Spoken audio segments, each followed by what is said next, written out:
بسم اللہ الرحمن الرحیم۔ حضور اکرم صلی اللہ علیہ وسلم نے معمول کے مطابق ہمیشہ 10 محرم کا روزہ رکھا ہے۔ ایک بار ارشاد فرمایا کہ تم یہود کی مخالفت کرو، وہ 10 محرم کا روزہ ہی رکھتے ہیں، تم ایک کا اضافہ کر لو۔ اور یہ بھی فرمایا کہ میری بھی تمنا ہے کہ میں آئندہ سال 1 سال کا اضافہ کروں۔ آئندہ سال آپ زندہ نہیں رہے، دنیا سے تشریف لے گئے، تو اس کی بنیاد پر ہم یہ کہتے ہیں کہ صرف 10 محرم کا روزہ رکھنا جائز ہے، مگر اولا نہیں، افضل نہیں، بہتر نہیں۔ اولا، افضل اور بہتر یہ ہے کہ 10 محرم کے ساتھ 9 یا 11 کا اضافہ کر لیا جائے، کیونکہ رسول اکرم صلی اللہ علیہ وسلم کی یہ منشا تھی، یہ آپ کی خواہش اور چاہت تھی۔ جس طرح عمر بھر آپ نے شلوار استعمال نہیں فرمائی، پائجامہ استعمال نہیں فرمایا، لنگی استعمال فرمائی، لیکن آپ نے شلوار اور پائجامہ کو پسند فرمایا، تو اب دنیا بھر میں تہمت اور لنگی کی بجائے شلوار ہی کا استعمال افضل اور بہتر سمجھا جاتا ہے، اگرچہ لنگی کو پہننا جائز ہے، حرج کی بات نہیں اگر سطر کا اہتمام ہو سکتا ہو۔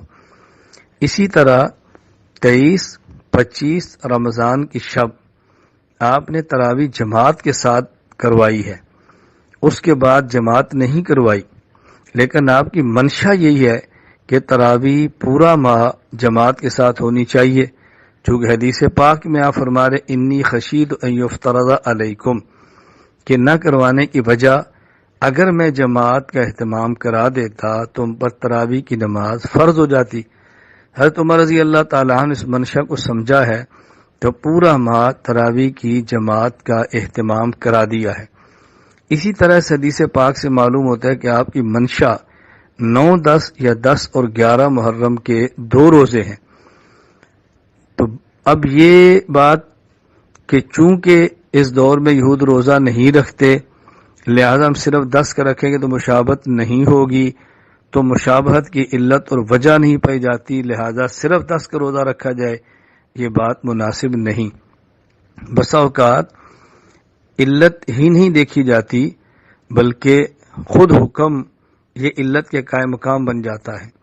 جس طرح سفر میں قصر نماز کی علت و مشقت ہے، لیکن اب خود سفر ہی کو علت قرار دے دیا گیا ہے، مشقت ہو تب بھی نماز قصر ہے، مشقت نہ ہو تب بھی نماز قصر ہے۔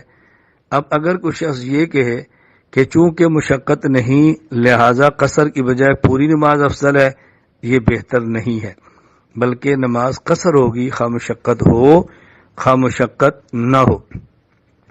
بالکل اسی طرح آج ایک نئی بات چل پڑی ہے کہ جی شلوار ٹخنوں سے نیچے کرنا حرام ہے، اس کی وجہ کبر ہے، لہذا کبر ہو تو ٹخنوں کے نیچے کرنا حرام ہے، کبر نہ ہو تو ٹخنوں کے نیچے کرنا حرام نہیں۔ اب بنیاد کبر نہیں ہے، بس حکم ہی بنیاد ہے کہ ٹخنوں سے نیچے مرد کے لیے شلوار، تہمد، لنگی، پینٹ، پائجامہ کرنا حرام ہے، خواہ کبر ہو خواہ کبر نہ ہو، دل میں خود کو بڑا سمجھے یا بڑا نہ سمجھے۔ اسی طرح ذہن نشین فرمائیں کہ محرم میں 9، 10 یا 10 اور 11 کا روزہ یہی افضل ہے، خواہ یہود 10 کا روزہ رکھیں یا نہ رکھیں، اب ان سے مشابہت ہو یا اب ان سے مشابہت نہ ہو۔ اب اس بات کو نہیں دیکھیں گے مشابہت کس میں ہے، اب یہی دیکھیں گے کہ منشأ نبوت کیا ہے۔ اس لیے میری اہل سنت والجماعت احناف دیوبند سے تعلق رکھنے والے تمام احباب کی خدمت میں گزارش ہے کہ آپ 9، 10 یا 10 اور 11 محرم کا روزہ رکھیں، اور صرف 10 محرم کا روزہ رکھنا جائز ہے لیکن افضل، اولا اور بہتر کے خلاف ہے، اسی کو فقہائے کرام مکروہ فرماتے ہیں۔ اللہ تعالی ہمیں یہ بات سمجھنے کی توفیق عطا فرمائے، اپنے اکابر، اپنے اسلاف، اپنے مشائخ کا مسلک اور ان کا منہج دونوں کو لے کر چلنے کی توفیق عطا فرمائے۔ مسلک کا معنی عقائد جمع مسائل اور منہج کا معنی طریقہ ہے، تو ہم اپنے اکابر کے مسلک یعنی نظریہ کے بھی پابند ہیں اور اپنے اکابر کے منہج یعنی ان کے طریقہ کے بھی پابند ہیں. دونوں چیزوں کا ہمیں خیال رکھنا چاہیے. ان دونوں چیزوں کا خیال رکھیں گے تو اللہ تعالیٰ کی وہی مدد ہوگی جو ہمارے اکابر اسلاف اور مشائخ کے ساتھ تھی، اور انشاءاللہ وہی محبوبیت ملے گی جو اکابر اسلاف اور مشائخ کو ملی تھی. اور سب سے بڑھ کر قیامت کے دن انشاءاللہ ہم وہیں کھڑے ہوں گے جہاں ہمارے اکابر اسلاف اور مشائخ ہوں گے. اللہ تعالیٰ ہمیں دنیا میں بھی اور آخرت میں بھی اپنے اکابر کے ساتھ ہی رکھے. وآخر دعوانا ان الحمدللہ.